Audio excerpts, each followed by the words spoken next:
Como extranjera, me he visto en la necesidad y también en el desafío de entender profundamente mi situación. Es curioso, vengo de un país que históricamente recibió extranjeros. Hoy soy yo quien debe aprender a adaptarse y reconstruirse dentro de una nueva cultura. Ese cambio de rol no solo transforma mi entorno y tu entorno, transforma la forma completa de ver el mundo y en este caso Chile. Por eso, antes de hablar del comportamiento, de las diferencias culturales y del impacto real entre chilenos y extranjeros, quiero que partamos desde la base, los datos. Porque más allá de las percepciones hay una realidad que no se puede ignorar. El crecimiento de la población extranjera en Chile ha sido simplemente abismal en los últimos años, según cifras oficiales. Sin embargo, hay una dimensión aún más compleja, la de los migrantes indocumentados, cuyos números no son exactos, solo estimaciones. Y aquí es donde comienza la verdadera conversación. Bienvenidos. En este video vamos a ver el verdadero impacto de nosotros como extranjeros aquí en Chile. Síguenos.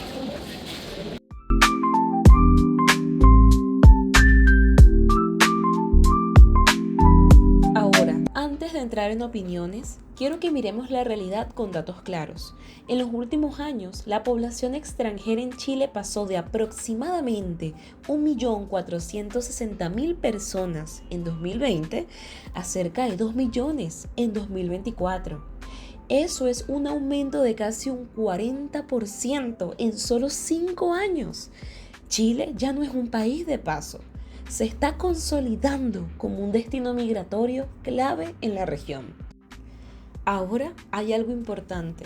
Entre un 80% y un 85% de los migrantes están en situación regular, es decir, la mayoría cumple con la ley, pero eso no significa que el sistema no esté bajo presión, porque cuando miramos la migración irregular, la historia cambia. En 2021 había cerca de 110.000 personas en situación irregular. Para 2023 esa cifra subió a más de 330.000, un crecimiento acelerado, especialmente después de la pandemia. Sin embargo, hay un giro reciente. Los ingresos irregulares han empezado a bajar. Pasaron de más de 53.000 en 2022 a menos de 28.000 en 2024. Esto refleja algo claro. Las políticas migratorias y el control fronterizo están teniendo efecto. El periodo más crítico fue entre el 2021 y 2022, donde se alcanzó el mayor nivel de ingresos por pasos no habilitados. Hoy estamos en una etapa distinta, una etapa de contención y regulación. Pero aquí viene lo más importante. El impacto no es solo un número, se siente en la vida diaria. En la vivienda, por ejemplo, más demanda de arriendos, presión en los precios y en muchos casos hacinamiento. En lo social, más diversidad cultural, sí, pero también mayores desafíos en integración y acceso a servicios. Y todo esto nos lleva al verdadero desafío, porque el problema ya no es solo quién entra, sino qué hacemos con quienes ya están aquí, y estoy incluida. La clave hoy no es solo el control de fronteras, no, es la regularización y la integración de esta nueva comunidad. Si se preguntan quiénes son los extranjeros que más abundan en Chile, pues adivinen, Caracas, ¿qué digo? Los venezolanos. Nosotros, pues, según las estadísticas, somos los que más estamos aquí, los que más hemos migrado. Pero ¿por qué elegimos Chile como país para quedarnos a vivir y crecer? Pero antes de responder esa pregunta, adivinen, el dominio absoluto lo tiene Venezuela, con un alrededor de 38 a 46% del flujo migratorio. Luego viene Perú con un 13 a 14%, Colombia de un 10 a 12%, Haití de un 9 a 10%, Bolivia de un 9 a 9,5% y Argentina, que a pesar de que está al lado, de un 4 a 5%. Y si te preguntas dónde residen, el 60% vive en la región metropolitana de Santiago. Al final, no parece tan positivo tener un negocio informal aquí en Chile, ya que la ley sí funciona. Así que si tú tienes una empresa y realmente quieres arrendar, quieres crecer en Chile, te gustaría invertir, yo te recomiendo que si tú ya tienes un negocio, aunque no sea formal, formalízalo. Formalízalo, te conviene. Y si no sabes cómo hacerlo, bueno, te puedes comunicar conmigo y yo te explico cómo hacerlo. Pero yo creo que lo mejor es que te regularices como puedas. Regulariza tu negocio para que puedas tener los beneficios que van a venir con el tiempo. Hay una pregunta que no paro de hacerme. ¿Será que es más complicado para nosotros arrendar aquí en Chile? ¿O será que la ley aplica de igual manera?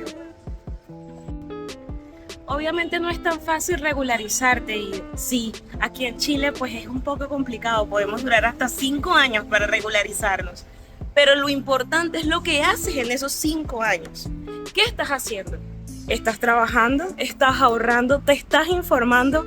Bueno, para eso es que estamos haciendo estos videos, para que te puedas informar y con el tiempo y el favor de Dios puedas invertir cuando ya tengas tu documentación. Sí, porque obviamente nosotros, los que salimos de Venezuela, la mayoría no pudo sacar su pasaporte en el momento. Entonces tuvimos que entrar por pasos no regularizados. Y muchos de nosotros tuvimos que hacer las cosas que podíamos hacer en el momento que podíamos. Los que no tenían su pasaporte, pues se autodenunciaron en toda la frontera y aunque dicen que los indocumentados no tienen trabajos, no podría decir que es así, de verdad. Pues, como verán, nosotros como extranjeros siempre buscamos la forma de resolver, así sea con negocios informales, como podemos ver en esta zona, que es algo muy común. Antes de ir, es importante recordarte que si tú eres extranjero y deseas regularizarte, yo sé que hay que tener mucho tiempo, paciencia y dinero. Así que lo importante es que vayas averiguando sobre cuáles son los beneficios una vez que tengas tus papeles. Sí, hay muchos beneficios. Aparte del crédito hipotecario, también están los subsidios. Y no, en este caso no hablo de los subsidios para arriendo, sino los subsidios para que tengas tu primera vivienda. Aquí en Chile, recuerda que tener tu propiedad aquí es un derecho, como en tu país. Todos merecemos un techo donde estar, todos merecemos un hogar a donde llegar. Así que no hay razón por la que tú quedes atrás. Comunícate conmigo, agendemos una visita y quédate para que sigas viendo este video. Para entender todo esto, primero tenemos que ir a la base de cómo funciona realmente un contrato de arriendo en Chile. En Chile los contratos de arriendo se rigen principalmente por el Código Civil. Ahí se establecen los derechos y obligaciones tanto del arrendador como del arrendatario. Pero en la práctica hay algo clave. Muchas de las reglas que realmente afectan el día a día, como la comunicación, el uso de inmuebles o quién paga qué, no está completamente estandarizado. Depende de cómo esté redactado el contrato y esto es fundamental, porque mientras más claro, formal y detallado sea el contrato, pues más influye directamente el comportamiento del arrendatario. Y aquí pues no tiene nada que ver si es chileno o extranjero. Los contratos tienen que estar claros. Ahora bien, ¿qué pasa con el comportamiento?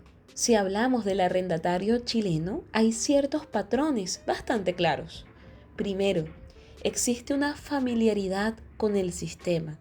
El chileno generalmente entiende cómo funcionan las cosas, incluso cuando no están completamente escritas.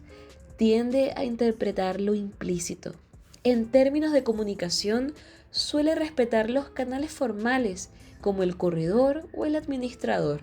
Y en cuanto al cumplimiento, normalmente no se trata de desconocimiento, sino más bien de factores económicos, es decir, hay menos errores por mala interpretación del contrato. Ahora, cuando el arrendatario es, como yo, extranjero, el escenario cambia un poco, pues obviamente hay diferencias culturales y legales. Muchos vienen de países como el mío, donde las reglas de arriendo son completamente diferentes y a veces hasta flexibles y a veces mucho más estrictas. Por eso es importante, antes de firmar cualquier contrato, leerlo muy bien. Así que aquí aparece un punto clave, la necesidad de claridad.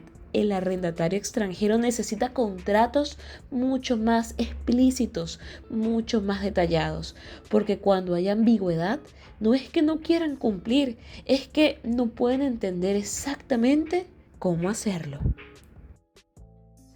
Y aquí viene lo más importante de todo.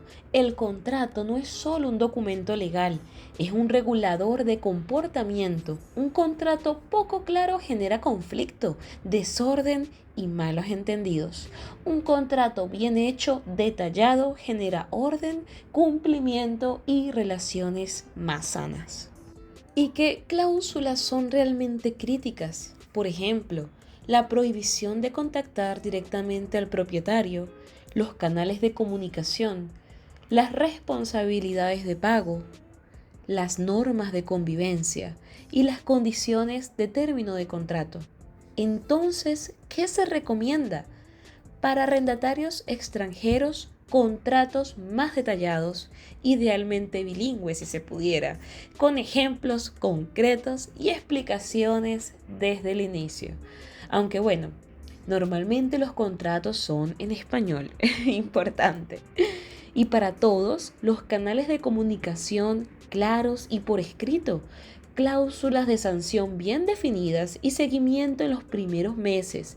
Y para la administración, mantener control activo y documentar todo. Recuerda, el comportamiento del arrendatario no depende solo de su nacionalidad, depende de cuánto entiende el sistema y de qué tan claro está el contrato. Porque si hay algo que es cierto es, un contrato bien diseñado no solo protege legalmente, moldea conductas, reduce riesgos y ¿sabes qué? Mejora completamente la experiencia para ambas partes. Si este video te gustó, házmelo saber con un comentario, un like. Me encantaría saber qué es lo que piensas y bueno, de qué te gustaría que habláramos en el próximo video. Yo soy Caterina Díaz, una caraqueña en Chile, tu caraqueña en Chile.